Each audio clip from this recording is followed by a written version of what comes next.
ele pensava grande. Então, ele queria sempre o melhor e nós, às vezes, dizíamos, isso não é para agora. Eu disse, não, nós vamos fazer para o futuro mesmo. Tem que ser feito, porque depois não tem como fazer. Ele era um homem que tinha a visão sempre da modernização e da inovação. Ele queria sempre soluções que fossem modernas e soluções que fossem novas. Ele não se conformava com soluções tradicionais. Ele pensava só em coisas fantásticas, em coisas que o Maranhão nunca tinha tido, em televisão educativa, não é? Em fazer uma ponte ligando aqui a cidade ali ao continente. Quando ele comprou a máquina de asfalto para cá, era a máquina de asfalto para uma cidade maior do que Belo Horizonte. Mas ele comprou. Ele não comprava, não fazia porcaria, não engendrava.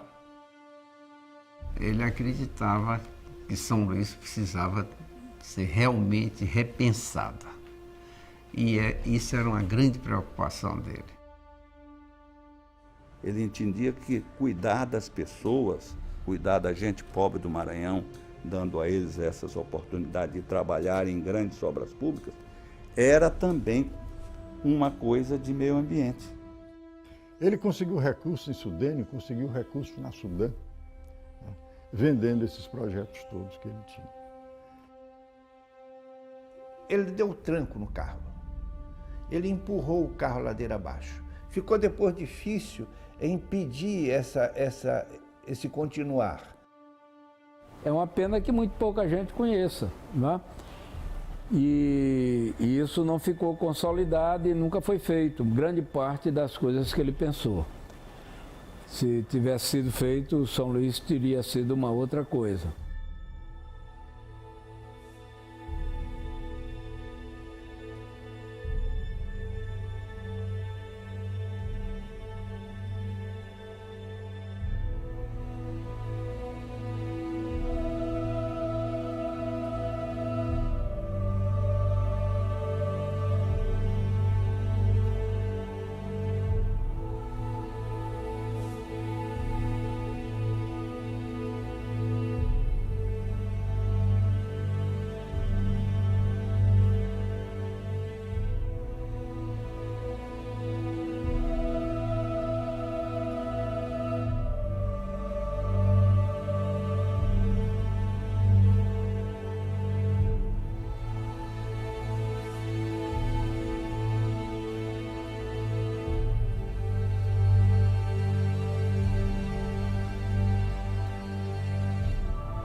Haroldo não gostava nem um pingo desta alcunha, deste apelido, deste rótulo, deste timbre. E eu disse para ele que eu acho que feliz o homem público que encerra a sua carreira e a única coisa que podem dizer dele de ruim é que ele era um sonhador. Eu acho que, além de tudo, ele foi um excepcional sonhador, porque dos sonhos que ele teve, grande parte ele conseguiu realizar como administrador.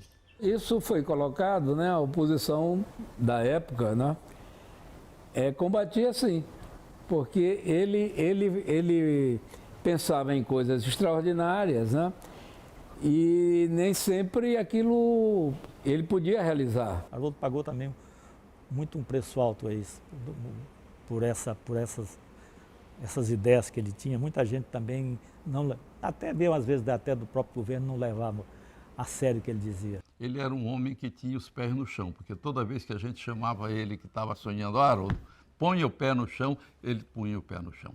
As coisas que ele pensava eram coisas tão extraordinárias, né, de fazer coisas que o pessoal achava que aquilo era coisa faraônica, porque nós estávamos com uma mentalidade ainda do atraso. Era só o Maranhão do verso, o Maranhão do lânguido, o Maranhão do romantismo, e que em matéria de política só se falava no delegado e no coletor. E quando veio essa torrente de mudanças, né, e ele aí, a imaginação dele deu asas. Rapaz, Haroldo, ele pensava sempre na frente da gente. Ele pensava sempre na frente da gente. Para pensar no futuro. Só no futuro? Não tem. Ele ria disso. Nós temos que nos lembrar de uma coisa. Haroldo Tavares, talvez, para mim, foi o homem mais inteligente com que eu convivi. Inteligência no sentido de borbulhar. É aquela inteligência que cria, que mexe, que instiga. Aquela inteligência que ele se incomodava às vezes com o que ele pensava. Ele não era simplesmente um sonhador. Era um fazedor de planos. Havia projetos pontuais. Havia projetos de expansão da cidade, né? Mas não havia um planejamento da cidade globalmente, nem um objetivo no crescimento de São Luís. Ele queria ver o projeto daquele jeito, ele sonhava, ele achava que isso era a solução. Depois, como fazer isso aí, era outros 500 mil reais. Se coincidisse lá com a política, muito bem. Se não coincidisse, ele pegava aqueles pessoal dele e mandava convencer a Câmara, dialogar e tal. E acreditava, ele sempre conseguia. Haroldo sempre teve sucesso na sua carreira pública.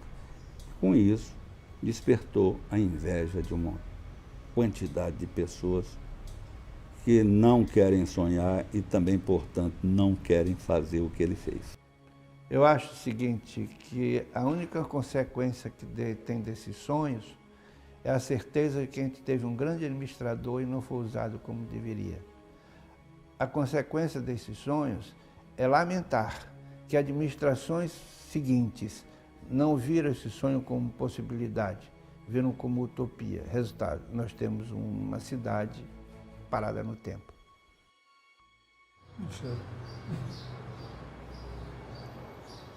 Não sei, eu vou te dizer, eu me preocupo muito pouco com a minha imagem.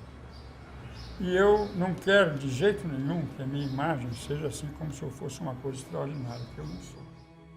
Tenho tanto tópico para falar, e o que me inibe completamente é como eu me coloco nessa história. Para não ser autolaudatória, para não ser espertinho contando história, para não ser exagerando. Você é um péssimo juiz de si próprio, não é? É um chavão. Então, eu não sei como escrever. Eu tento começar, eu digo, em meu papel, eu sou que tipo de personagem isso? Quando eu cheguei aqui, o Sarney me convidou para ser secretário. Ela foi Alexandre Costa, que chegou sob o Pedro Neiva, que ele é muito amigo do Pedro Neiva. Que eu estava chegando, o Pedro Neiva disse, está chegando aqui meu cunhado e tal, ele é isso e tal. Aí ele falou com o Sarney me chamou e disse, olha, estamos precisando, vem aqui na porta. Estamos precisando de você, queremos botar na Secretaria de Obras. Viação e Obras Públicas. Aí eu levei muito tempo discutindo que não era aviador, era viação.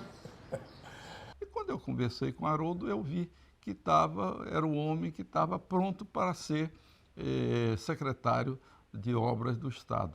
Porque o Haroldo tinha 33 anos, eu tinha 35. Nós estávamos com uma turma absolutamente jovem, recrutando para o governo, tentando renovar, tentando que o Maranhão tivesse um novo tempo. Quando eu cheguei lá, não tinha dinheiro.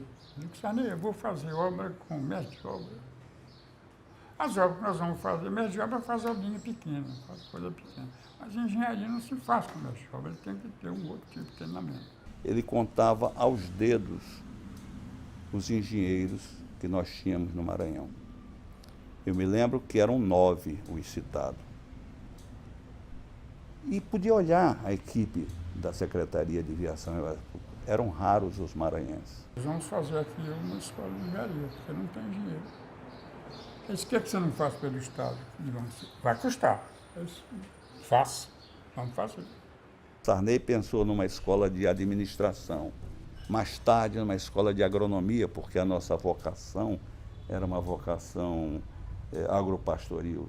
E quem pensou na escola de engenharia a não ser Haroldo Tavares? Nós fizemos a escola de engenharia trazendo que era de moderno na época. Curso de 6 meses, antes era 1 ano, aqui na Universidade quando criou. Eram 6 meses. Critério de avaliação, tudo. Eu trouxe Márcio Quintão Moreno, um colega meu lá de Belo Horizonte, belíssimo pesquisador, que se especializou em pedagogia científica. E ele compreendeu e convenceu o então governador José Sarney da necessidade da formação de mão de obra qualificada para suprir as necessidades daquele Maranhão pensado e que todos nós queríamos.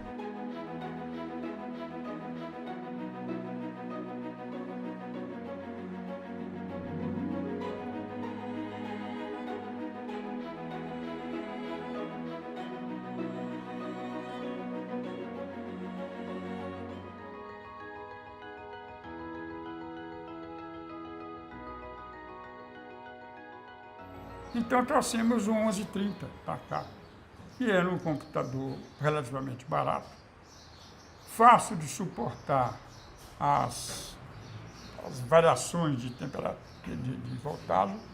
Aí criamos um gerador, entrava, estimulava o gerador, se tinha, havia um break time, pegava, desligava automaticamente para não contaminar o gerador. Tudo dentro de alta tecnologia, tudo que fizemos. Esse computador foi visto com algum descaso, outros com curiosidade, outros com descrédito. Mas na Secretaria de Obras tinha um computador. Isso que em 1966, 67, tinha um computador em São Luís trazido por Haroldo, com endosso de Sarney. Traz o computador e trabalha esse computador. Era enorme, parecia um armário, era uma coisa enorme. Eu não sei se conseguiam tirar todo o proveito que a máquina talvez pudesse oferecer. Aí o Cedo chegou e desses camaradas que diziam, rapaz, não, que vai fazer computador no Maranhão, não tem nem quem faça, nem vá furar, não sei o quê, que eu botei no jornal. Chama a rádio, chama o pessoal de rádio. Foi lá para a fábrica, eu queria que vocês dessem uma notícia para saber quem já teve experiência em São Luís do Maranhão em furar cartão, que se empregue, que vem aqui para pegar um bom emprego. Apareceram mais de 50 pessoas lá. Ou seja, o Maranhão duvidava da sua capacidade, era uma cidade pequena ainda, mas estava cheio de gente, sabendo de mil coisas, era só aglutinado. Esse computador prestou serviço de todo jeito na universidade e em empresas do Maranhão, não sei se nessa parte elétrica, então ele foi utilizado o tempo todo. A era da eletrônica chegou ao Estado. Moderno processamento de dados foi introduzido. As provas recebidas das teleescolas passaram a ser corrigidas pelo computador, o primeiro a ser instalado no meio norte.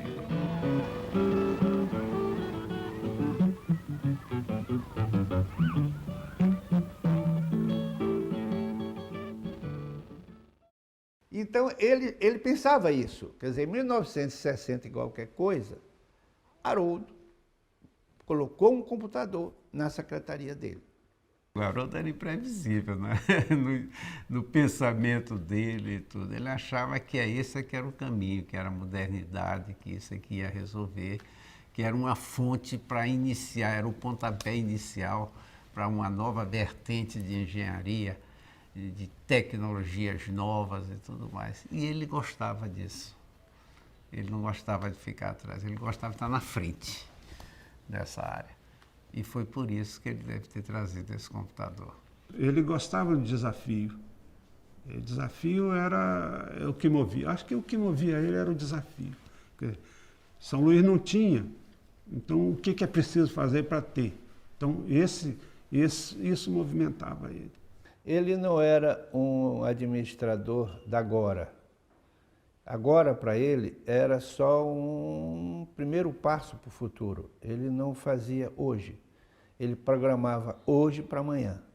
Então, a ideia de fazer uma rua hoje só seria interessante se ela, no futuro, servisse para alguma coisa. Ele, como secretário de obras, ele criou várias comissões, uma comissão para tratar de aeroportos, outra para a construção do Porto de Itaqui, e uma delas era a comissão de construção, tinha um nome comprido lá, da barragem do Bacanga. Eu me lembro, ainda tenho bastante na memória, que nós concluímos cerca de 43 aeroportos regionais. Salvou a vida de muita gente. Foi meu argumento para Sarney. Primeiro que você vai poder vigiar o prefeito, vai poder pegar o aviãozinho e vai lá. E depois é que gente que está doente, sei lá o que for, seu chefete político, que tem mais um dinheirinho, pode contratar um avião e salvar a barriga da mulher, sei lá o que. A estrada São Luís Teresina era estrada de chão, que no inverno ela era interrompida. Toda a mercadoria que vinha para o comércio São Luís ficava barrado do lado do rio. Então você tinha que ter caminhão de um lado, atravessar na Pinguela, colocar material no outro caminhão para trazer para São Luís. E depois ainda enfrentar Perizes. Quando chovia, aquilo era um paraíso para borracheiros. Era um paraíso para equipamentos de tirar caminhões atolados. Ele insistiu muito em que fosse feito o asfaltamento da estrada. E o DR, os técnicos do DR, alegavam que o trânsito que existia era muito pequeno, então não justificava o asfaltamento. Essa obra foi cometida ao governo do Estado. Nós, à época, me lembro muito bem das dificuldades que nós tivemos com o Fialho, com o doutor Haroldo, para a pavimentação do campo de Perizes. E ele, depois de muito insistir, muita luta, ele conseguiu convencer os técnicos de que não tinha trânsito porque não tinha estrada. Ele tinha uma experiência muito grande, ele tinha uma visão, rapaz, excepcional das coisas. Não existiam estradas, mas foram construídas. Em plena selva amazônica, onde o homem nunca antes penetrara, o barulho das máquinas silenciou o canto suave dos pássaros. Dia e noite, o Maranhão executava então vigorosa política rodoviária, interligando regiões.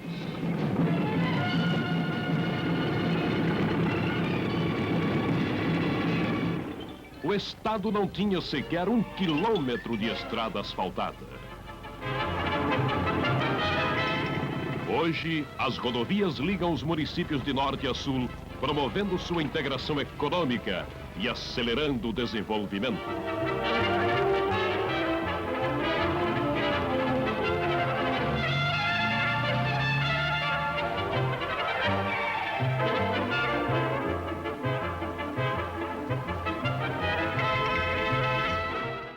Ele realmente pensava adiante de toda a geração de engenheiros. Era um cara iluminado, rapaz. Ele era um camarada muito inteligente e tentava vender muito bem, era um grande vendedor dos projetos que ele tinha como objetivo. Foi ele que teve a ideia da Ferrovia Norte-Sul e conversamos muito sobre isso. E aí eu fui falar com o Sarney e comecei dizendo para ele, olha, Sarney, o Tratado das Tordesilhas passa por um lugar onde nós queremos construir uma estrada de ferro.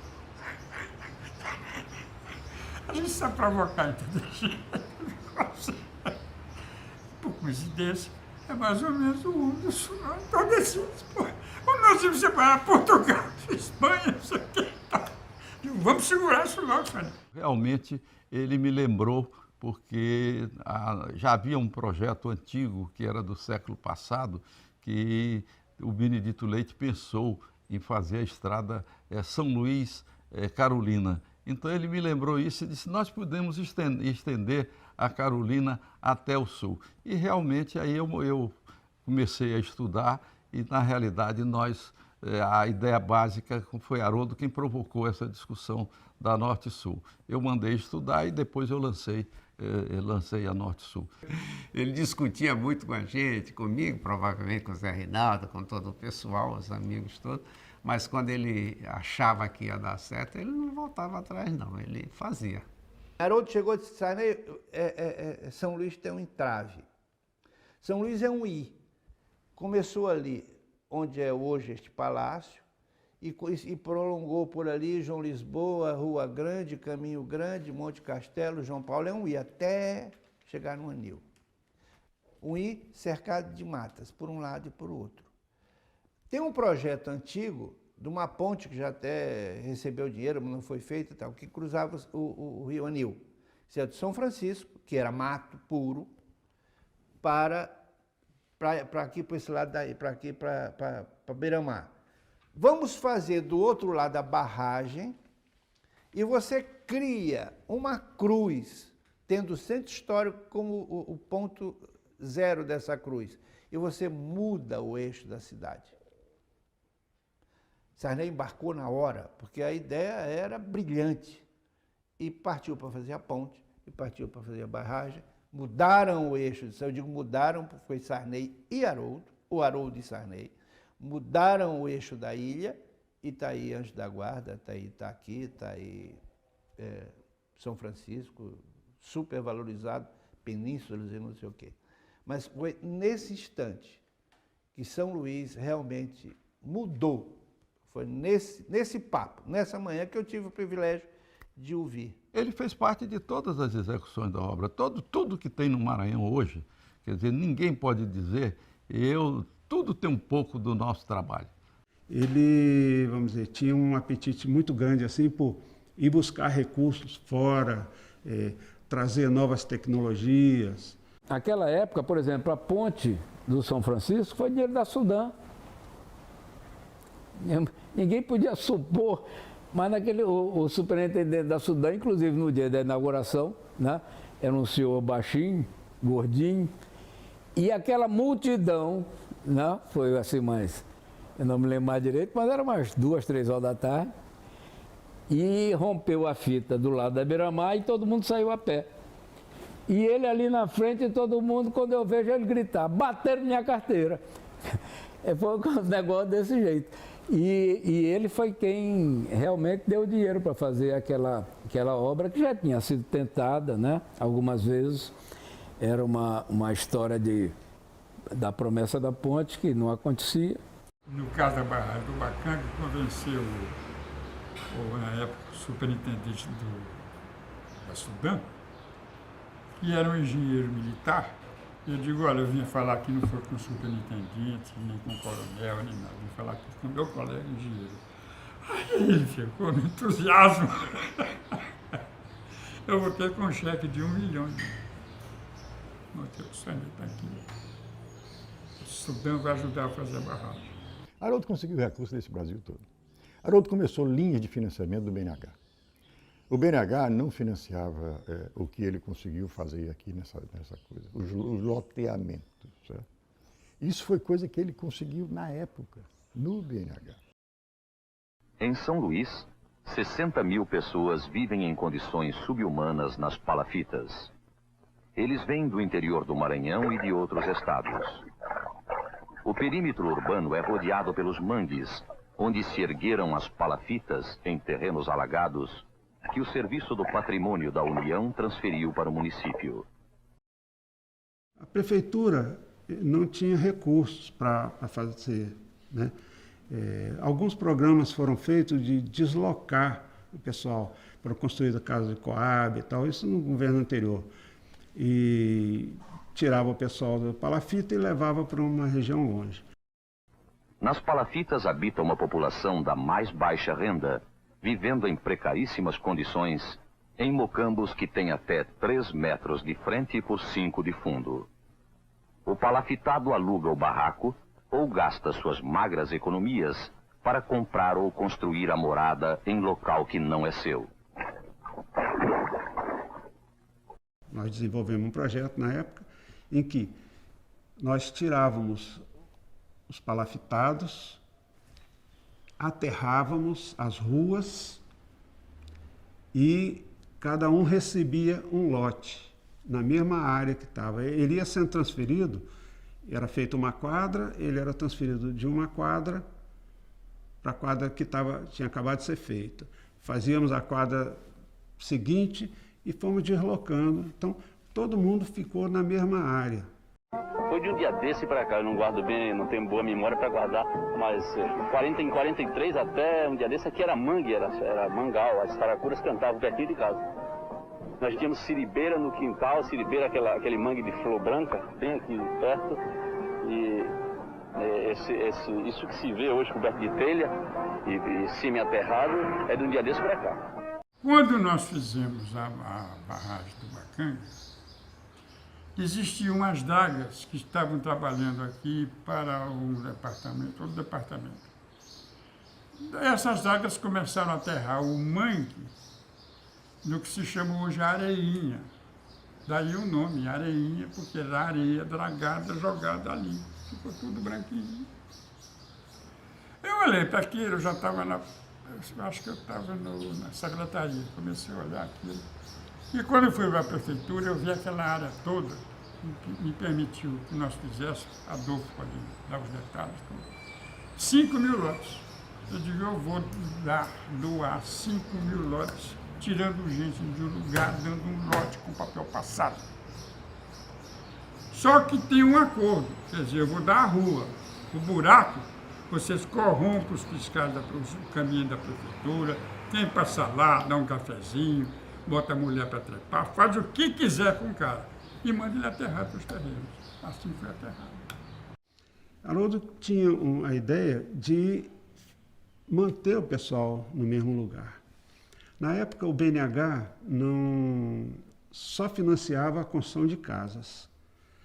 Então, ele insistiu junto ao BNH que ele não precisava de financiamento para casa, ele precisava de financiamento para o lote. Cabe ao homem aterrar o chão e fazer sua casa como quiser. A prefeitura, através do Banco Nacional da Habitação, financia a compra do lote, cuja área mínima é de 250 metros quadrados. O antigo palafitado passa a ser dono de um terreno valorizado e que poderá ser vendido com lucro. A poupança do morador é representada pelo seu trabalho no aterro do seu lote. Um ano logo depois, começaram alguns a ter mais um dinheirinho e pegaram aquela casinha e começaram a fazer assim, encapsular a casinha na ampliação, o telhado por cima. Ele, com muita insistência, ele conseguiu que o BNH fizesse um projeto piloto e financiasse o aterro da Kennedy e do bairro dos Barés, que ficou conhecido como o projeto Kennedy Barés. Inicialmente foram projetadas as áreas prioritárias de Kennedy e Barés. A prefeitura aterrou, demarcou lotes, fez arruamentos, criou a infraestrutura e a palafita desapareceu. Digo, o erro do BNH é financiar casa para empreiteiro, financiar casa para construtor. Vocês têm que financiar o lote, é a propriedade do ser humano quando começou a ser macaco. E ter o lugar do galho para ficar dele com a macaca dele. Ave Maria, era água que tomava até nossas casinhas ali. E agora está melhor, porque não está mais entrando água, né? Tinha muita lama, ninguém podia caminhar, escorregando todo tempo, e hoje está tudo direitinho, a gente pode caminhar, lamentar pouco.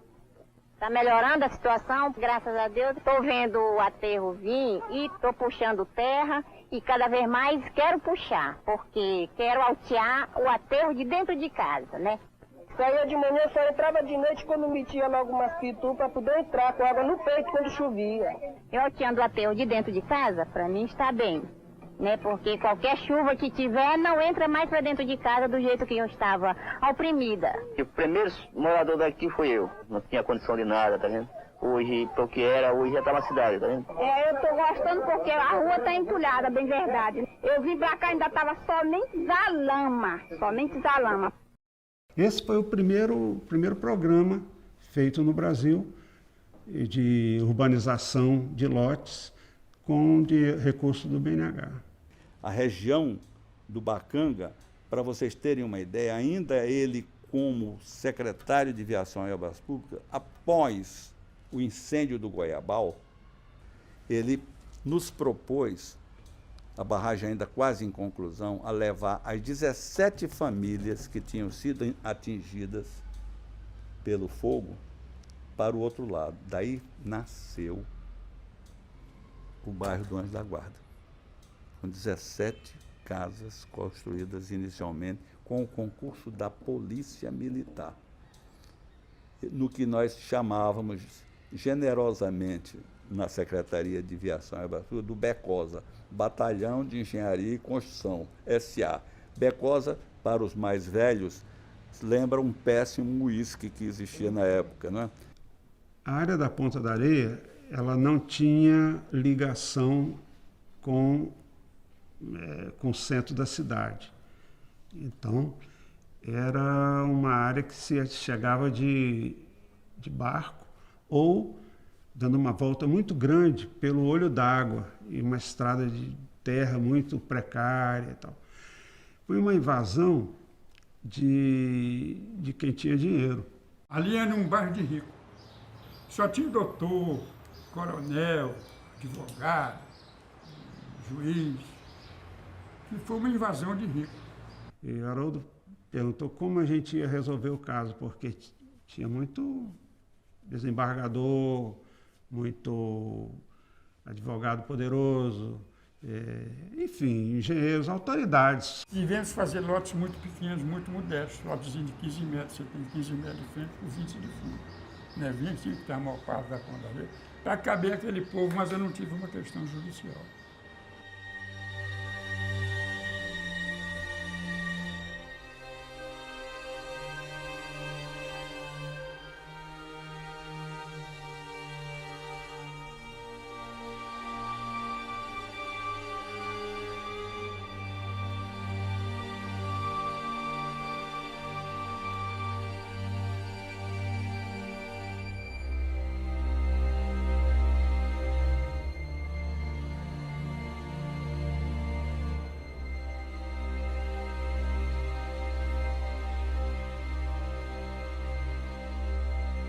O doutor Haroldo Tavares era uma das pessoas difíceis de convencer, porque era tão brilhante que precisava a pessoa ter um raciocínio ou uma ideia, pelo menos igual à brilhante ideia dele. Ele tinha um pouco de impaciência com o raciocínio lento, os defeitos dele.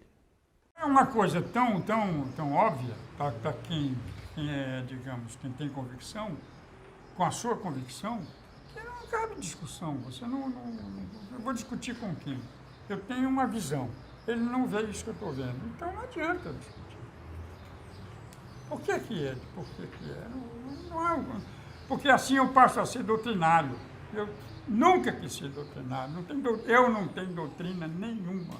Você está lidando com uma pessoa que extremamente passional. Você não está vendo, ele era um técnico, mas ele é, antes de tudo, um homem passional. Ele era um poeta. Primeira coisa, eu discordo disso. Eu acho que ninguém cabe num rótulo. Ninguém. Muito menos Haroldo. Haroldo é uma figura extremamente rica, polêmica, diversa. A própria formação de Haroldo. Tá? Haroldo foi um engenheiro, mas um engenheiro que foi fazer física nuclear quando isso não existia quase aqui. Existe um reator de Minas Gerais, da Universidade de Minas Gerais. Foi para Grenoble, na França, se especializou nisso, se especializou em radioisótopos. Isto em 1900 e quanto, gente? 1900 e menos de 60, 55, 60. Nunca tive a pretensão de ser uma coisa fora da espécie humana. Todo mundo que pensa uma coisa um pouco diferente do outro, ele está tirando, digamos, está deslocando uma outra pessoa daquela posição. Você empurra, né? Tira. Então eu estava desalojando outra pessoa de outras posições. Eu que ia brigar por isso. Ele era teimoso. Haroldo, quando resolvia, mas sabe que a maioria das vezes ele tinha razão, né? Resolvia, vou fazer assim, ele partia, fazia e dava certo. Eu tenho, vocês sabem disso, já uma experiência de 1000 coisas na minha vida. Esse é o meu privilégio. Quer dizer, eu não estou dizendo isso para me gabar. É que quem tivesse as mesmas oportunidades, os mesmos privilégios que eu tive, seria como eu sou. A barragem do Bacanga, eu fui contra, por exemplo. Haroldo, não dá para fazer barragem aí, porque você vai mudar tudo que existe aí, que a natureza mantém equilibrado aí na frente com o rio Bacanga, que é o grande volume d'água que faz essa limpeza de canal em frente de São Luís. Uma das mais ousadas obras da moderna engenharia brasileira foi a barragem de Bacanga. Para sua construção, foi necessário fechar um rio em sua foz para sanear 8.000 casas construídas no alagado, para encurtar a distância do porto, para dar um lago à cidade. O estrangulamento do rio foi igual ao do São Francisco em Paulo Afonso e 5 vezes o volume do rio Parnaíba para a construção da Boa Esperança. Dr. Haroldo Tavares começou essa barragem do Bacanga tentando fazer duas paredes de pedra, não é? Lançando pedras de laterita para que elas contivessem um maciço terroso que daria chance da barragem fechar aquele pedaço de rio que era o Rio Bacanga. Não era um processo construtivo bom, né? Era uma coisa engenhosa, mas que, como eles não mediram, acredito eu, né, a velocidade das correntes, quando a maré começa a vaza e enche, e à medida que se estreitava o vão, aquelas correntes passaram a ser correntes gigantescas. Então eles atiravam umas gaiolas cheias de pedra ali dentro, para fazer um gabião e fechar. E aquilo era levado, né? Durante 8 longos meses, era pedra que não ficava sob pedra devido à maré na hora da saída, e aqui maré de 5,60 metros é pinto. E ele teve que enfrentar tudo isso, porque a maior parte dos engenheiros daquela época, principalmente os do DR, que eram engenheiros rodoviários, na verdade, acho que nunca tinham feito nenhuma barragem, eles eram contra o projeto, mas Haroldo, ele sustentou e fez, né? Acabou fazendo.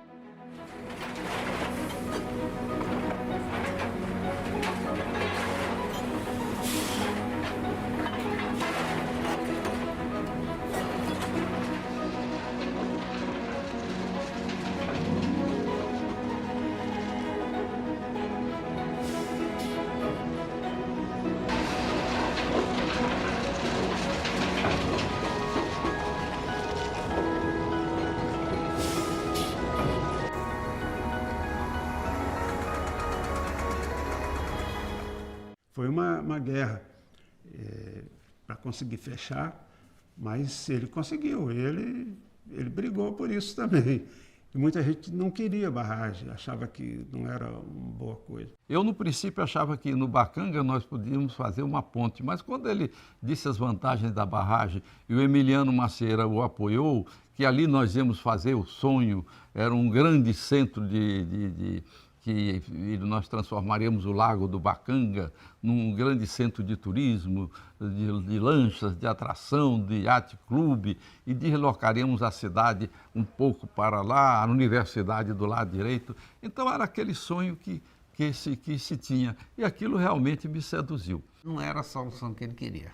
A solução de barragem é porque ele me explicou que era a solução possível em termos financeiros. Era a única maneira que ele tinha de tirar dinheiro e colocar do DER e colocar para fazer a barragem. Ele não tinha dinheiro específico para uma ponte sobre o rio Bacanga. Ele não tinha dinheiro, ele me explicou isso. Não dá, se eu for fazer, for esperar, eu vou embora e não deixo isso pronto. Não vai ter acesso ao porto. Então ele apelou para essa solução. Fazer uma ponte era o óbvio. Rui Mesquita que pensou em fazer isso. Como eu falei, que eu me acostumei a seguir o conselho do meu velho professor, de pensar sempre como engenheiro, como se fosse um passarinho, olhando de cima as coisas, vendo o solo, vendo a geografia. E se você olha São Luís, primeiro você vê uma ria de um lado e uma ria de outro, os 2 braços de mar. A barragem do Bacanga deveria ser feita, foi tentado fazer uma ponte. Aí eu parei para pensar e fiz uma sondagem muito bem feita, bem feita em alta profundidade, até encontrarmos o que poderia ser a base. Começamos muito mal, que era só lama, e depois entrou-se numa lente de areia. Então fizemos um levantamento subsolo, submarino, para ver a espessura desse lençol. Ele chegava a ter uma espessura máxima de 12 metros. E eu trouxe a minha equipe para cá, a minha equipe de lá de Minas Gerais, de Belo Horizonte, que funciona até hoje. A equipe que nós fundamos lá, eu comecei carregando tijolo de chumbo com um companheiro. E continua lá, hoje é um negócio sério, que faz trabalho para a América do Sul toda, está fazendo para a Europa. O negócio pegou, uma equipe excelente de Belo Horizonte.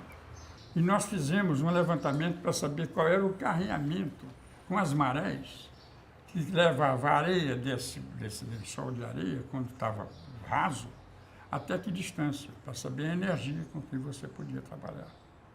Então isso tudo vem aqui, isso é uma novidade, ninguém sabe disso, mas eu trouxe meus colegas, portanto, fazendo traçadores radioativos para se fazer a barragem do Bacuri.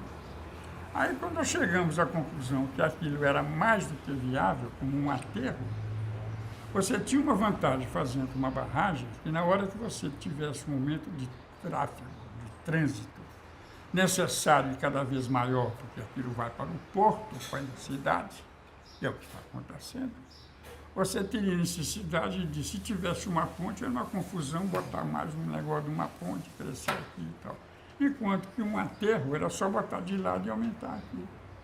Então já foi projetado se fazer essa barragem como uma previsão por uma futura demanda de trânsito maior e barata para você crescer. Isso eu estou dizendo, eu acho que isso eu já disse em algum lugar, mas ninguém esqueceu e tal. É para dizer aos meus colegas que vão precisar de fazer isso. Foi previsto. Tá?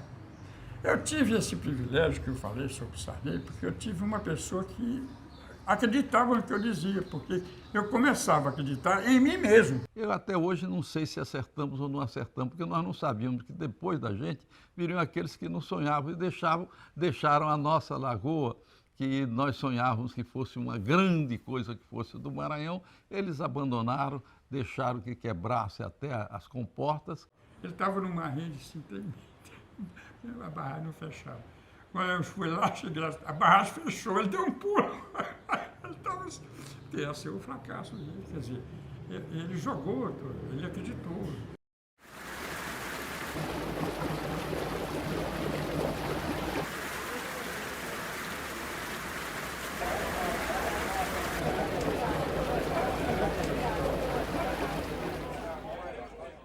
Haroldo pensava São Luís não para aquele instante, não para 1970, 1971. Ele pensou em São Luís para 2000. Quando ele rasgou avenidas, projetou avenidas, aí um pouco como secretário, um pouco como prefeito, inteiramente dentro do mato, aquilo ali não satisfazia, nem era cobrado por São Luís na época, mas seria cobrado por São Luís do ano 2000. Foi cobrado e hoje já nem satisfaz mais. Triste dessa cidade se Haroldo Tavares não ter sido prefeito. Eu queria saber como é que essa Rua das Cajazeiras estava dando vazão ao fluxo de transporte, tudo andando ali por essa Rua das Cajazeiras. Que eu me lembro, nós tivemos 2 prefeitos nessa capital que pensaram o seu tempo para frente. Tá? Rui Mesquita, que pegou uma estrada que nós tínhamos, que eu acho que essa era a estrada que ligava até a Estiva, que era a MA-43, e criou as variantes da MA-43. As variantes da MA-43 são todas essas avenidas por fora que você anda aqui, que vai para Coab, que eu amo, Maiobão, não sei o quê. Isso tudo foi feito com variante da MA-43. Tá? E vem Haroldo com essa ideia, e aí é que eu te digo, São Luís começou toda aquela história do governo Sarney, do governo do papai, do Projeto Carajás. Durante o período do Projeto Carajás, muito bem, vinha para cá o Westil. A Westil vinha para cá para montar uma refinaria de 4 alto-fornos, de 4 milhões de toneladas cada um, ou seja, 16 milhões de toneladas de ferro. Tá? Ou seja, projeto para ninguém botar dentro. Essas eram as coisas que se avizinhavam. Aí, doutor, isto era o leito que o doutor Haroldo nadava. Né? É exatamente isso que ele buscava, que ele queria. Nós temos que ajustar essa cidade para essa realidade que vai vir. Haroldo Tavares aproveitou o que era de bom do plano do Rui Mesquita e implantou em cima dele todas essas grandes vias. Aproveitou as MA 53, MA 52, e enquanto não existia nenhuma dificuldade com relação a, por exemplo, desapropriações, ele ampliou essas estradas estaduais do outro lado da ponte, de tal maneira que, na sua visão de urbanista maior, ele propiciasse a ocupação que se deu brutal hoje da ilha de São Luís, do outro lado da ponte. Ele implantou aqui o plano diretor da cidade, né? Que previa para onde a cidade cresceria, o que devia ser feito para preservar o centro histórico e essas coisas, e incentivando a ocupação de outras áreas. O que fez Haroldo Tavares, né? Dentro da política de ocupação urbana, do planejamento, né? Quando o governador Sarney quis implantar as obras da Coab, né? O que ele fez foi garantir acessos, garantir água e, como também a SEMAR naquela época era ainda estatal e estava sob o comando da Secretaria de Viação e Obras Públicas, ele propiciou que chegasse até essas unidades habitacionais, né, a eletricidade. Do ponto de vista de planejador, acho que não teve planejador igual em São Luís até hoje. Com a equipe do Vítor Olaf Profinic, Dr. Haroldo desenhou a São Luís dos próximos 40 anos. Eu não conheço nenhum projeto de São Luís abrangente como Haroldo pensou São Luís. Havia projetos pontuais, havia projetos de expansão da cidade, né? Mas não havia um planejamento da cidade globalmente, nem um objetivo no crescimento de São Luís. E Haroldo pensou São Luís dessa maneira. Quando ele imagina um anel viário, ele está projetando São Luís em 70. Ele projeta o anel viário, ele está jogando São Luís para 80, para 90, talvez para 2000. Quer dizer, esse projetar é a ideia exata da palavra projeto, que ele usava, que ele vivia e que ele fez. E ele foi muito insistente nisso aí. Ele conseguiu recurso do governo do Estado, recurso do BNB, recurso do BNH, que era, digamos assim, o trecho que passa hoje na Areinha, né, fazia parte do projeto da Kennedy. O outro, lá pela Camboa, tinha recurso de Provias, enfim, ele conseguiu ir juntando os vários recursos num projeto consistente, um projeto, vamos dizer, inteiro, né? A Coderma tinha já recebido os tratores.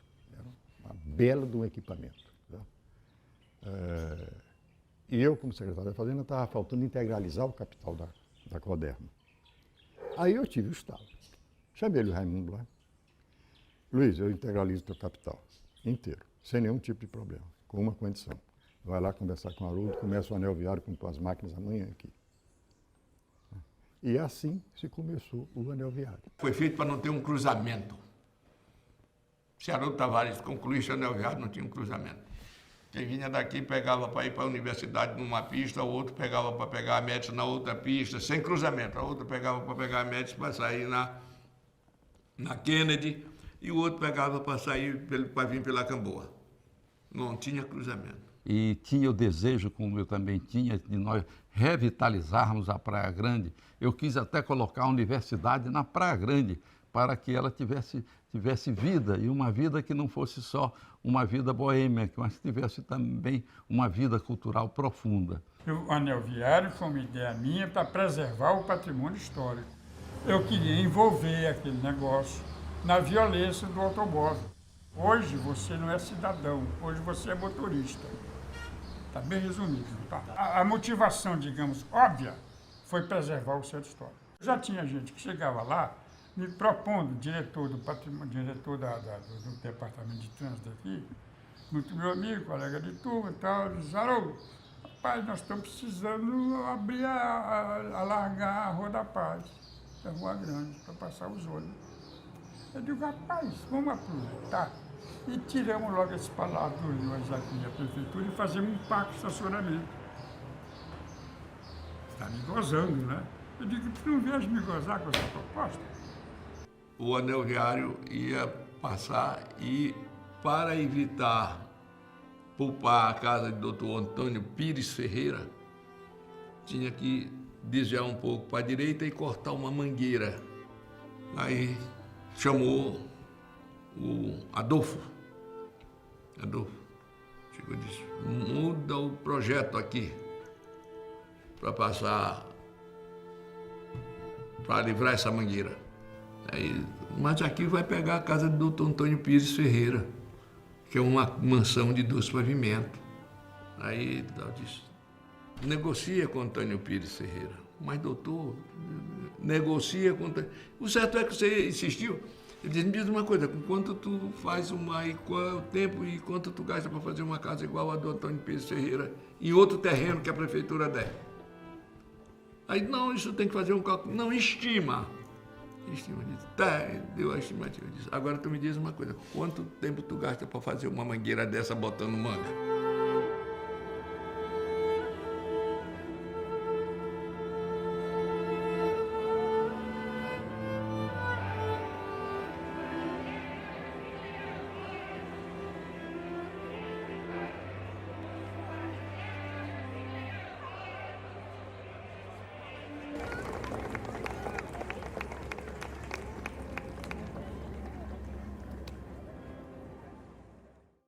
O anel viário não foi concluído, não pôde ser asfaltado.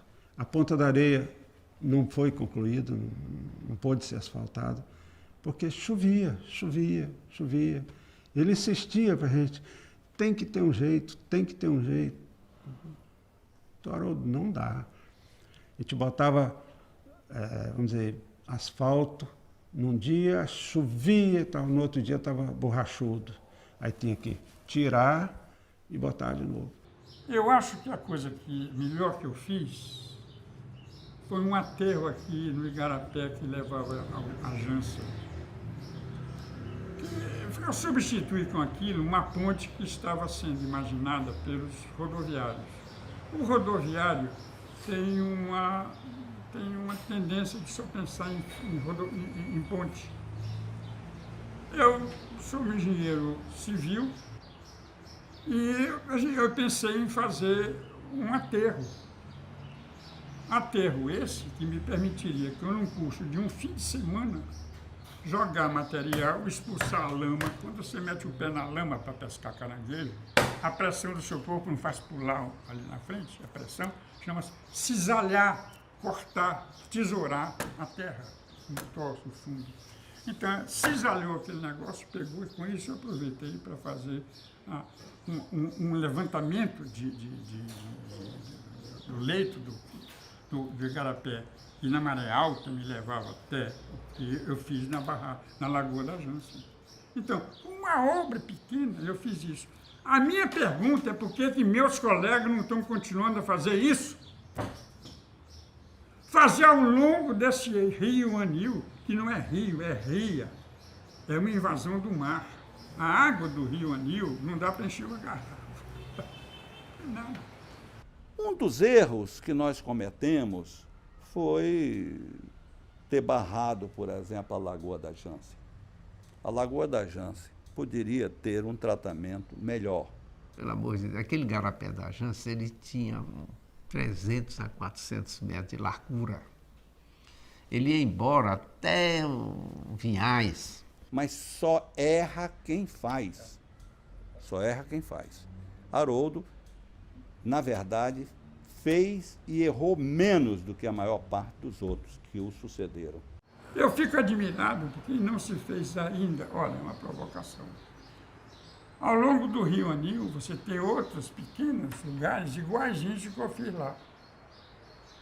Então, por que não continuar a fazer isso? Um aterrozinho e tal, levanta coisa e loteia essa área toda. Faz uma porção de lagoazinhas ao longo do rio Anil.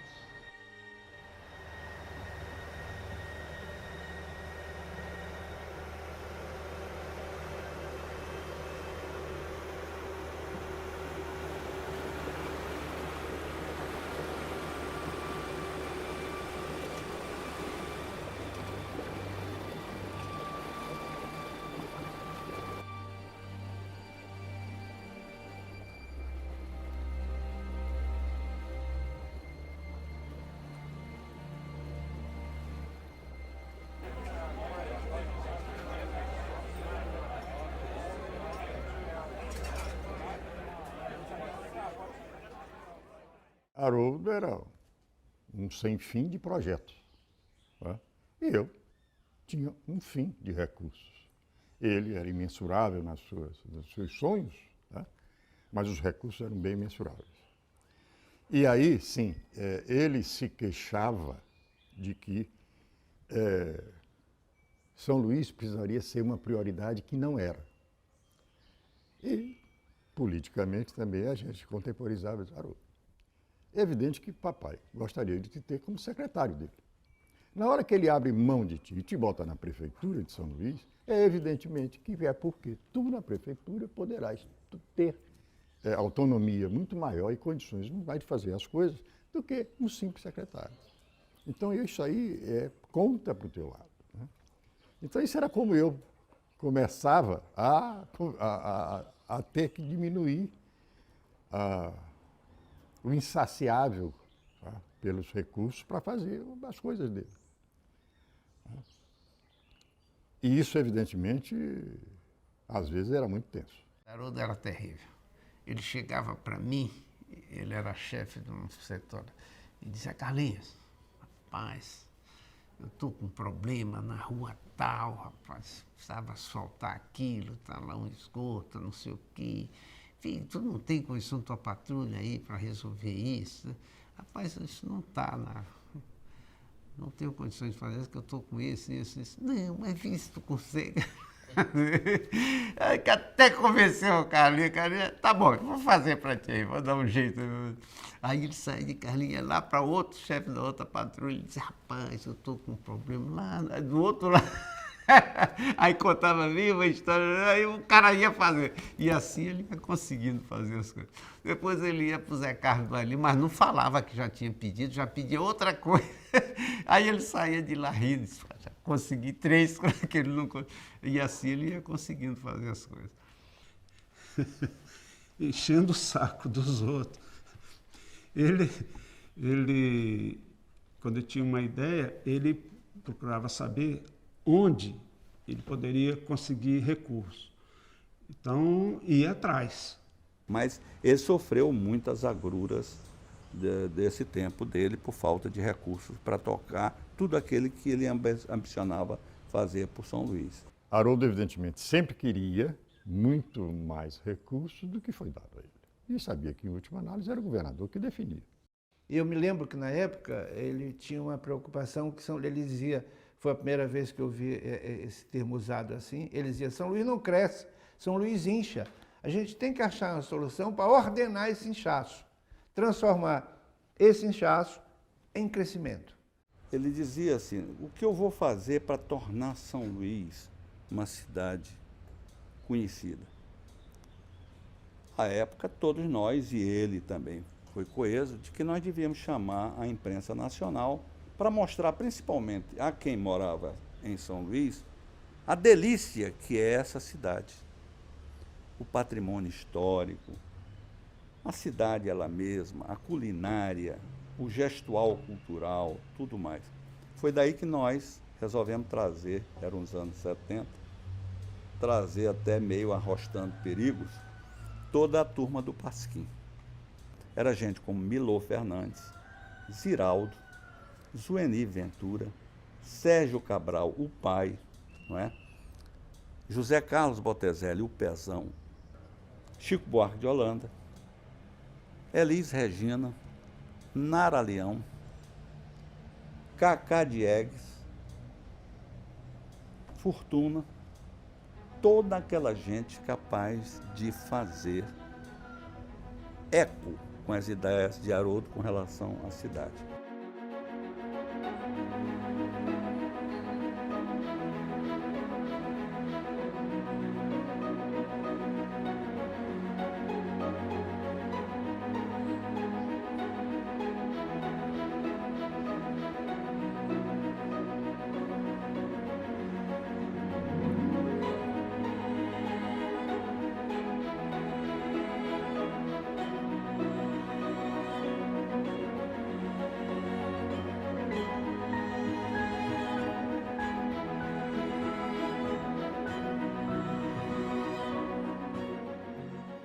A ideia de trazer o Pasquim era uma ideia apolítica.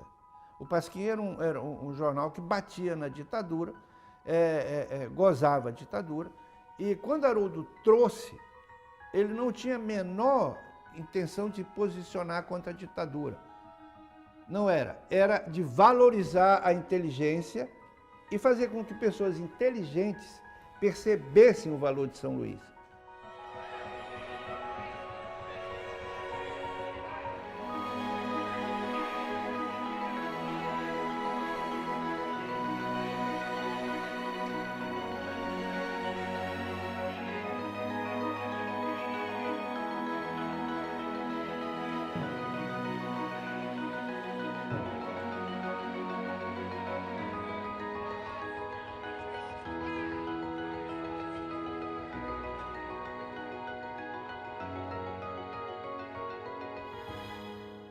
Quando nós íamos trazer Chico, 2 dias antes eu fui procurado pela Polícia Federal querendo saber por que diabo eu ia trazer Chico Buarque. Eu disse, porque ele é um cantor, pô.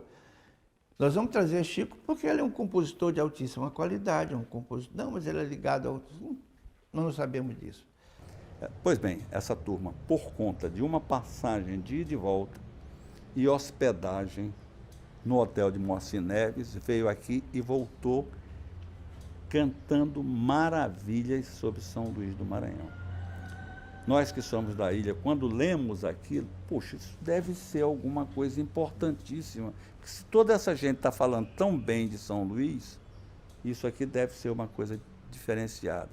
Haroldo tinha uma ideia de fazer uma grande feira cultural em São Luís. Veja bem, Haroldo, em 70, percebeu que as grandes possibilidades de progresso de São Luís se apoiavam em cima da cultura. São Luís é ponta de linha, né? Não é passagem. Então, quem vem a São Luís, vem e volta. Não tem, eu vou a Recife e passo por Fortaleza. Não, eu vou a São Luís e volto.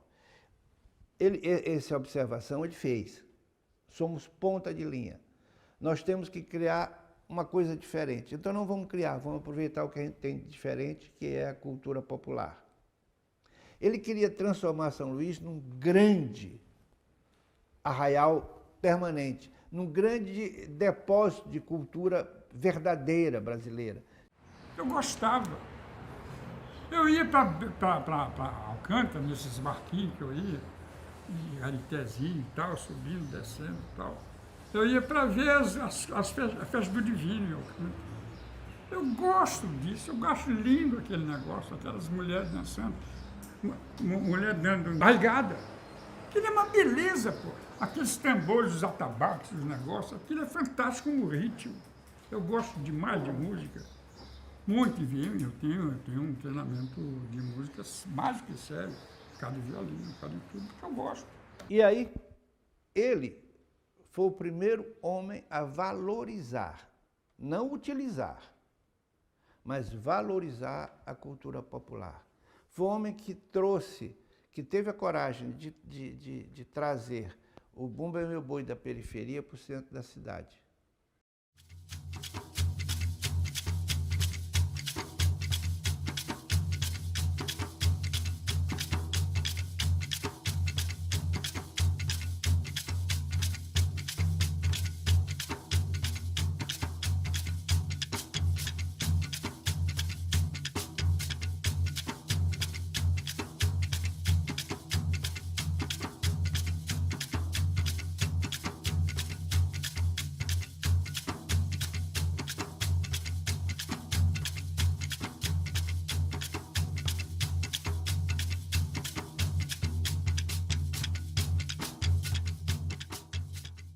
Aquilo assim, saindo saliva da minha boca.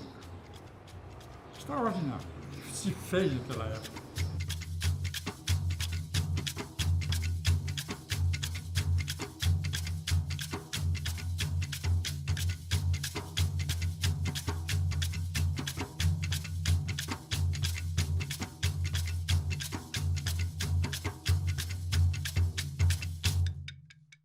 Foi o homem que teve a coragem de admitir a ideia de gravar um primeiro disco de Bumba, de gravar um disco de Bumba Meu Boi. Quando São Luís era difícil gravar um disco até de uma música urbana, ele admitiu, topou de cara na hora que disse assim, vamos gravar um disco. Eles, vamos. Botamos 40 e tantos anos, o homem foi para o Rio de Janeiro gravar um disco de Bumba Boi, o que era visto com uma certa, até um tom de gozação, como se aquilo fosse ridículo, mas ele impôs a São Luís essa verdade. Levar o Bumba Meu Boi, levamos todas as raças de boi até o Rio Grande do Sul.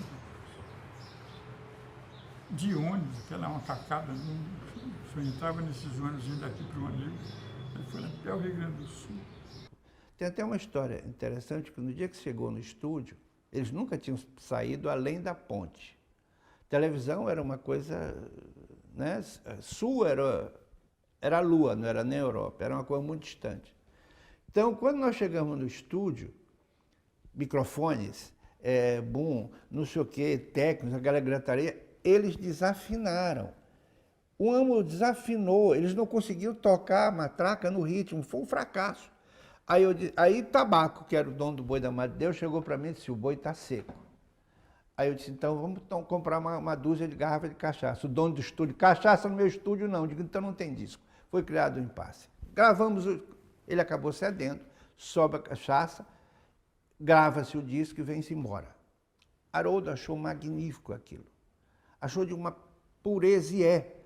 Eu ainda tenho esse disco e quando eu revejo, eu ouço, é de uma pureza, é de uma verdade que hoje você não encontra mais nos arraiais de São Luís. Ele se encantou e disse, Américo, vamos continuar a série. Passei a estimular, porque era um negócio isso é coisa do povo. Eu digo, o que tu é? Tu é nobre? Tudo bem, então vamos levar um outro boi. Levei João Câncio, boi de Pindaré, para gravar o segundo disco. Que seria já a ideia de criar uma rotina. Quando na véspera da viagem, João Câncio chegou no terraço lá de casa e disse, Américo, eu queria levar um sujeito chamado Coxinho. Eu disse, quem é Coxinho? Ele disse, é um cantador. Eu quero levar porque ele tem um problema de ferida na perna, talvez ele não chegue no outro São João. João Câncio morreu antes. E eu queria levar. Eu digo, o problema é teu, o boi é teu, tira alguém, bota Coxinho e leva. Então Coxinho entrou na viagem na véspera. E entrou no disco de improviso, que já estava no estúdio, aí já para um estúdio maior, e João chegou e disse, Américo, Coxinho quer cantar uma música. Eu digo, rapaz, canta, o disco é teu. Aí Coxinho segurou o maracá, balançou o maracá e o tempo, e gravou o Rô. Que eu considero o Rô, que foi uma música reconhecida pela cidade, foi reconhecida pelo país, grupos de rock cantaram o Rô. Quer dizer, isso, São Luís Provinciana só aceitou a sua verdade quando lá fora disseram, é lindo. E aí, essa toada, ela, para mim, é um marco zero do São João de São Luís hoje. Ela tem a assinatura de Haroldo Tavares. Foram 5.000 discos que eu distribuí para cada dono de boi. Eles fizeram uma moncha de um dinheiro com esses 5.000 discos e venderam. Logo depois de junho, quem dirigiu o departamento de turismo à época, quem lidava com isso diretamente, era a dona Zelinda Lima, minha querida dona Zelinda Lima. E Sarney disse para Zelinda, Zelinda, vem um ministro em setembro e eu quero mostrar um boi. E ela disse, mas em setembro todos os bois já morreram, porque eles morriam tradicionalmente no dia de São Marçal ou no dia seguinte. Disse, mas tem que achar uma forma. Eu quero esse boi em setembro. E ela chamou então Tabaco, que era o dono do Boi da Madre de Deus, e disse, Tabaco, eu quero o boi em setembro. Ficou aquela angústia. Para você ver como a tradição tinha peso de verdade. Gerou uma angústia um boi em setembro. E eu me lembro que o Tabaco conversando comigo, Américo, o que é que eu faço? Eu digo, não mata teu boi, solta. Aí ele soltou o boi, para que em setembro ele fizesse a apresentação. Eu olhei aquele negócio, aí me deu um estalo. Por que se mata o boi? Aí eu encontrei uma desculpa, assim, foi ótima. Eu digo, Américo, o nosso boi é o pecos, é a pecuária, é a criação que nós temos. Cristo não era uma ovelha que foi ressuscitado? Vamos ressuscitar o boi? Não é? Não ressuscitaram, não foi? Não está entendendo? Isso é uma estupidez, vocês estão acabando com o dinheiro da turma, pô. Vocês estão matando a pecuária dele, ele vive do boi, pô. Boi daqui não vai morrer, boi se ressuscita como foi ressuscitado a ovelha de Deus que torna os pecados mundo. É o boi que torna, o nosso negócio é o boi, pô, é a nossa religião. O bispo ficou zangado, eu fui lá no bispo, eu digo, mude de animal, pô. Porque esse negócio foi feito lá, que ele não tinha, eles tinham uns capinzinhos em vergonha, as cabrinhas para subir nas montanhas, uma porcaria os bichos dele. O nosso bicho é o boi, não é ovelha não, lá no Oriente Médio. A religião saiu no Oriente Médio. Uma tristeza de pastagem. Ah. Foi o Haroldo quem trouxe o Bumba Meu Boi para a cidade. Né? Que até então o Bumba Meu Boi chegava a ter portaria da polícia aqui proibindo que eles não passassem do canto da viração. Exatamente para quê? Porque o Bumba Meu Boi podia prejudicar o sono das elites, né? Que toda a elite nessa época de São Luís ainda morava aqui no centro da cidade. Ele queria transformar São Luís num grande arraial permanente, num grande depósito de cultura verdadeira brasileira, sem nenhuma influência de outros países, sem nenhuma influência de outros estados, onde a coisa estava intacta. Quando ele estimulava o boi, quando ele permitiu a gravação dos discos, quando ele permitiu essas grandes feiras, quando ele permitiu se trazer o arraial lá da periferia para botar no Parque do Bom Menino, quando se botou o boi no colo da cidade, é porque ele tinha certeza de que nós estamos dando um passo enorme na valorização de São Luís. Não se gastava dinheiro com cultura, fazendo teatrinho para as meninas no DOCA, não sei o quê, fazia uma opção das culturinhas, não sei de quê. As culturas eram da classe alta, da classe média, não tinha nada para cultura de povo. Eu não podia dar agredir desse jeito, né? Sorrateiramente. Haroldo, como um erudito, ele sabia a importância da cultura popular. Isso estava no Maracanã, foi não me lembro se era um ensaio, se era a apresentação do boi do Maracanã. E, de repente, começa a tocar e Humberto começa a cantar. Aquela voz maravilhosa, uma música linda, uma música pura, verdadeira, com tudo que tem para ser desdobrado numa obra erudita. E ele começa a cantar, e um deputado do Haroldo, ele disse, opa, silêncio, Humberto está cantando. Eu ouvi aquilo e te digo que nesse instante eu passei a admirar mais Haroldo. Porque aquele deputado ele era circunstancial. Humberto era permanente. Aquele deputado não tinha nada a acrescentar, como de fato se acrescentou alguma coisa, eu não me lembro o quê. E Humberto só tem a acrescentar. Essa percepção de valores, Haroldo tinha. Ele tinha um horizonte tão forte, ele pensava tão longe, que ele, como prefeito, ele realizou, naquela época, um encontro de uma magnitude fantástica aqui em São Luís, que foi um encontro de prefeitos de capitais em São Luís, e como naquela época não se tinha Barreirinha, não se falava em Barreirinha, se falava no Maranhão em duas cidades que tinham potencial turístico, São Luís e Alcântara. E ele fez esse encontro ele fez uma parte em São Luís e uma parte em Alcântara. Ele não tinha nada que fazer em Alcântara, porque ele não era prefeito de Alcântara. Mas ele levou, né, uma parte desse encontro foi feito em Alcântara. Naquela época, nós instituímos num circo colocado no Parque do Bom Menino vários concursos. Concursos esses que iam desde a melhor fachada de prédio conservada em São Luís, a quem nós propiciamos não pagar imposto predial e territorial e urbano durante pelo menos 3 anos, por causa da conservação desse prédio, até um concurso de contadores de causo, que eram coisas da cultura oral de São Luís.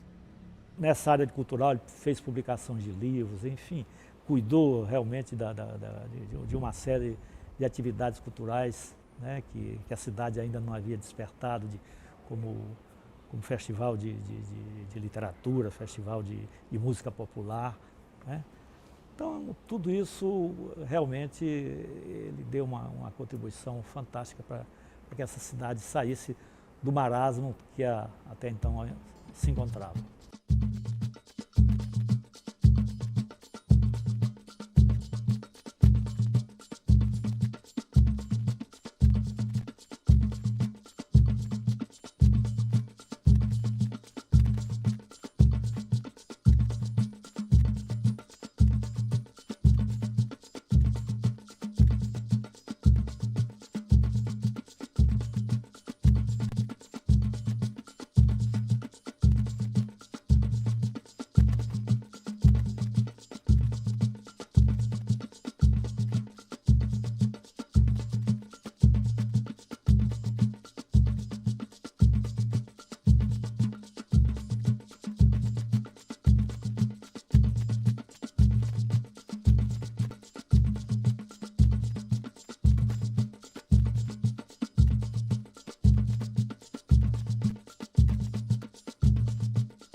Era apaixonado pela ilha, pela Ponta da Areia, pelo mar aqui de São Luís. Ele era realmente apaixonado por isso.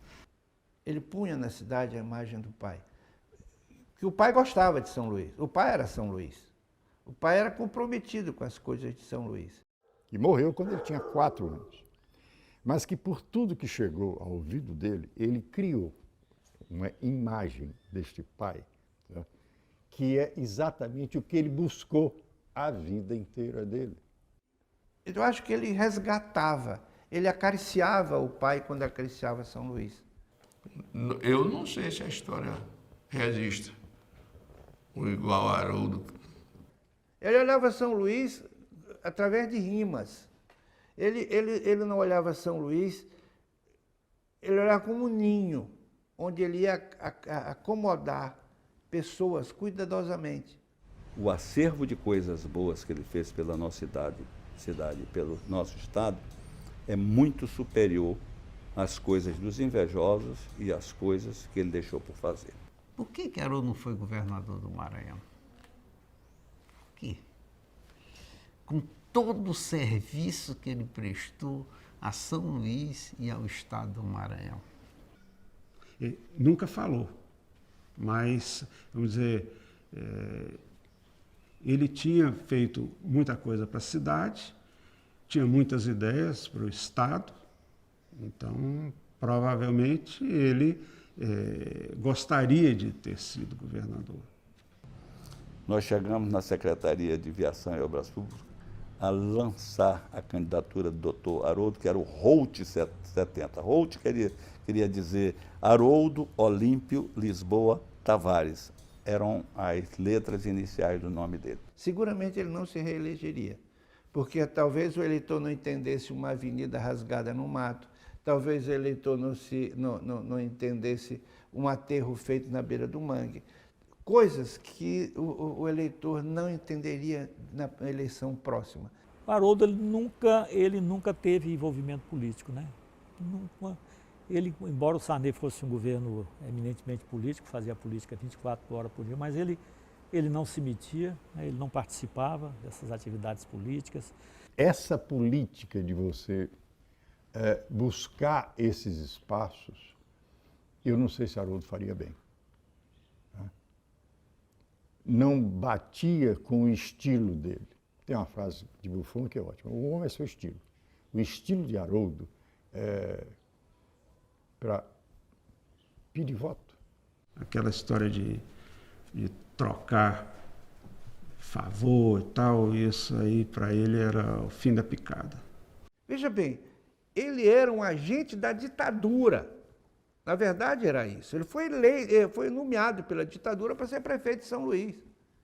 Mas ele nunca passou a ideia de que se apercebeu disso.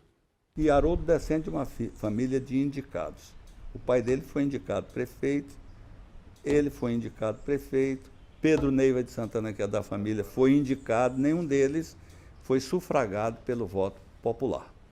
Mas ele saiu também muito arranhado naquela época, o Sarney andou dedicando a ele um artigo que ele magoou muito ele, tomou ele como alvo, né? Esse artigo, se não me engano, era Enfim, o Triste Fim. Ele saiu da prefeitura, e eu junto dele, né? Mais ou menos, talvez a palavra seja forte, mas escorraçados. Apesar de todas essas obras que fez aqui. Não é? Isso foi um reconhecimento que veio com o tempo. E o tempo redimiu e muito. Quando ele assumiu a prefeitura, tinha uma faixa de boas-vindas dizendo: enfim, Haroldo. Aí, quando ele saiu, estava lá: é o fim, Haroldo, ou uma coisa mais ou menos assim. Foi, vamos dizer, ele foi isolado politicamente. Você vê como é política, né, rapaz? Coisa terrível. O cara pode ser o bom, pode ser o melhor, pode estar fazendo e acontecendo, mas se não atende a um determinado interesse político, o camarada é esquecido. Na mesma hora coloca ele para o lado, achando que alguém vai substituir um cara como Haroldo. Substituiu. Olha, se eu quisesse ser qualquer coisa politicamente, eu ia começar sendo governador.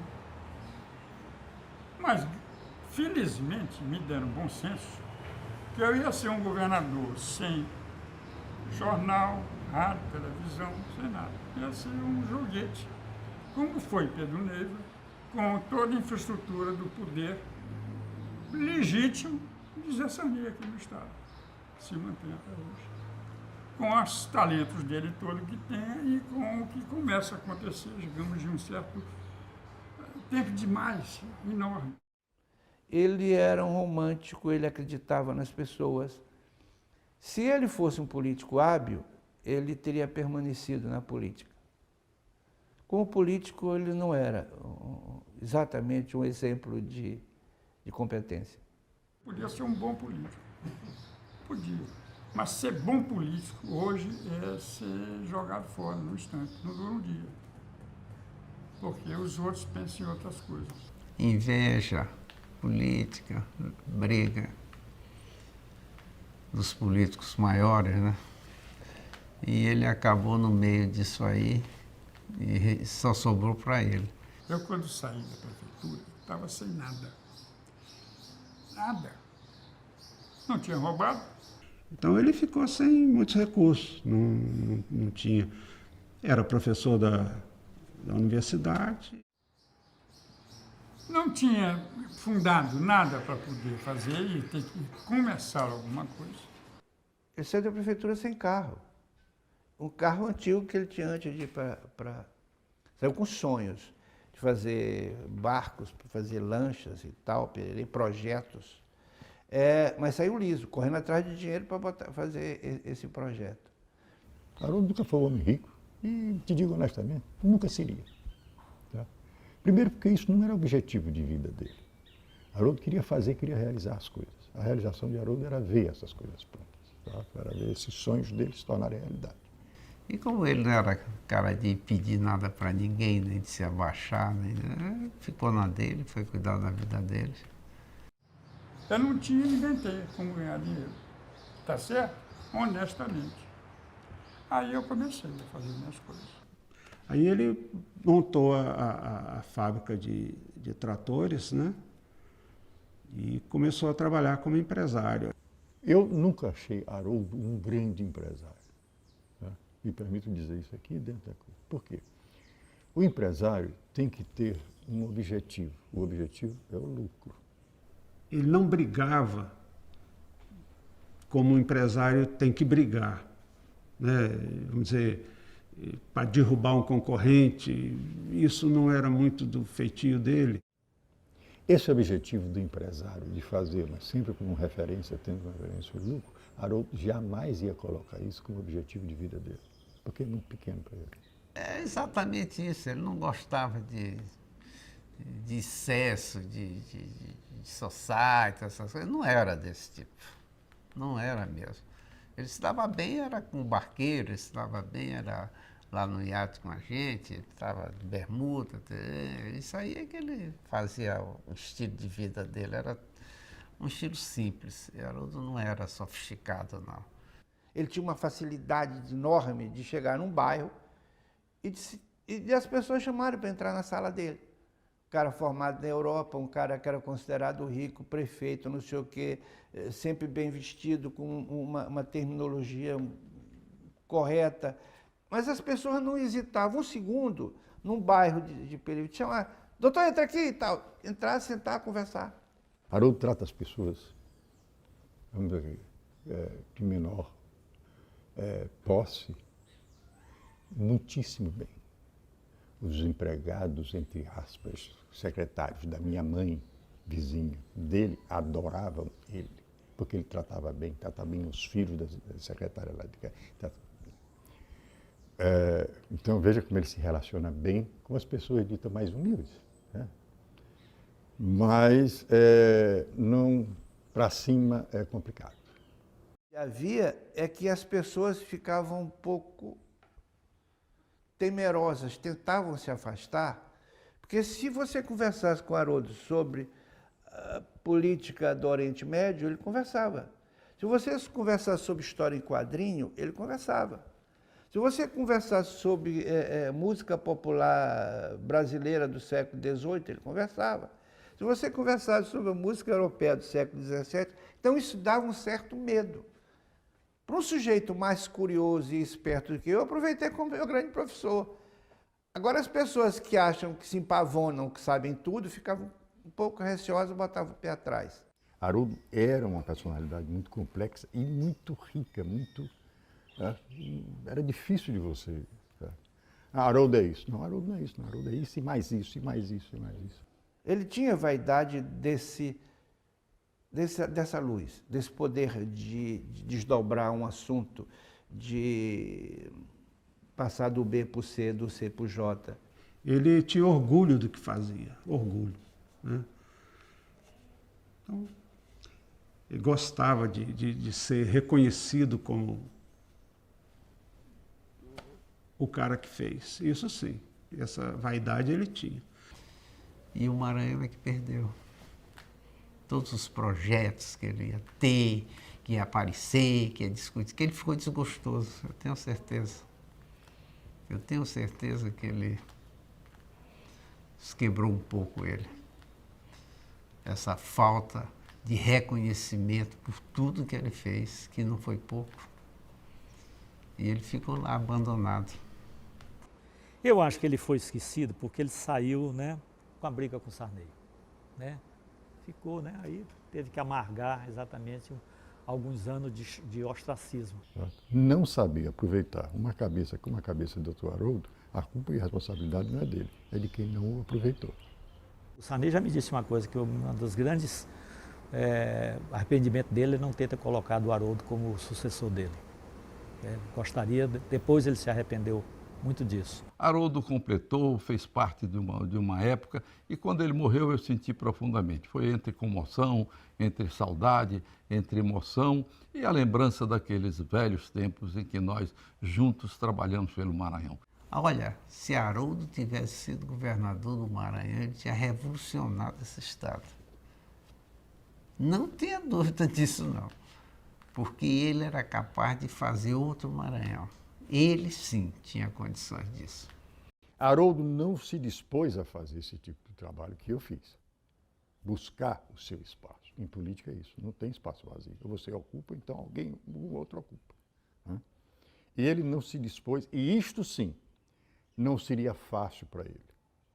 Ele tinha condições, se quisesse, de reverter, por exemplo, ele poderia entrar num partido político, fazer qualquer coisa, com certeza seria eleito o que ele queria aqui no Maranhão, mas com certeza, mesmo num partido pequeno, deputado federal, senador, até governador, sei lá, ele tinha condições de fazer. E eu com um grupo aí, Salgueiro, Gastão, nós resolvemos nos reunir, né? E digo, rapaz, vamos pensar em Haroldo. Né? Aí ele, no princípio, ele reagiu, não, já estou fora disso, perdi, já estou desconhecido e tal. Mas nós terminamos convencendo o Haroldo a ser candidato. Até arranjamos um partido para ele, que era o PDC, se não me engano. Mas aí foi a época que aí o Sarney de novo fez as pazes com o Pedro Neiva, já não estava vivo, se aproximou de novo do Jaime Santana, né? O Jaime Santana estava naquela época já no PFL, e fez do Jaime o candidato do Grupo Sarney. Quando eu fui candidato a prefeito em 85, eu fui candidato a prefeito porque em panela que você muito mexe, acaba respingando em você. Certo? Nós tivemos buscando vários candidatos. Um desses candidatos, buscado, achado, encontrado, foi o doutor Haroldo Tavares. Né? Ele é quem ia ser o candidato que eu acabei sendo. Porque houve restrições ao nome dele, políticas, né? E fortes, né? Do governador de então, do meu amigo Luiz Rocha. Aí era difícil ele disputar uma eleição concorrendo com o próprio sobrinho, né? Tendo o sobrinho com um respaldo político muito forte. Não era do Sarney, que o Sarney, inclusive, estava na presidência da República, estava acarreando também não só o apoio político, mas até realmente recursos. Ele não tinha dinheiro para gastar assim. Segundo, ele não tinha essas vaidades. Não tinha, não. Ele ficava na dele, trabalhava. Ele ficou decepcionado com política, com certeza dava para perceber isso. E ele... Eu acho que Haroldo era inteligente demais para ser mantido. Um homem como Haroldo, se houvesse uma abertura, ele seria um homem perigoso eleitoralmente. Eu tenho a impressão que foi decepção mesmo. Deixou esse negócio de política. Aí resolveu. E depois, ninguém convidou ele para mais nada. Eu não me lembro que algum governador tenha chamado ele para... Venha ser aqui o vice-governador comigo, venha ser o prefeito, venha fazer isso. Não, ninguém chamou mais Haroldo. Haroldo pagou o preço de ser inteligente demais numa cidade de poucas inteligências. Você hoje pode avaliar quanto o Maranhão perdeu por não ter aproveitado a personalidade, o conhecimento, o estudo, o amor que ele tinha à nossa terra. Tudo isso ficou perdido durante uns 20 anos. Ele ficou completamente isolado, sem trabalhar, sem fazer nada do que ele gostava. Eu tenho certeza que se ele fosse chamado para prefeito, para secretário de obra, qualquer coisa, de novo, o governador, ele ia se espalhar. Ele tinha ideias para fazer coisas novas e tudo. O Maranhão perdeu. O Maranhão perdeu. Ele poderia ser extremamente útil a qualquer administração estadual e municipal. Mas a coisa era luz demais para pouca cena. Então deixa ele lá no canto dele. Eu acho que, insisto, eu acho que era luz demais para pouco palco, para pouca cena. Mas era isso.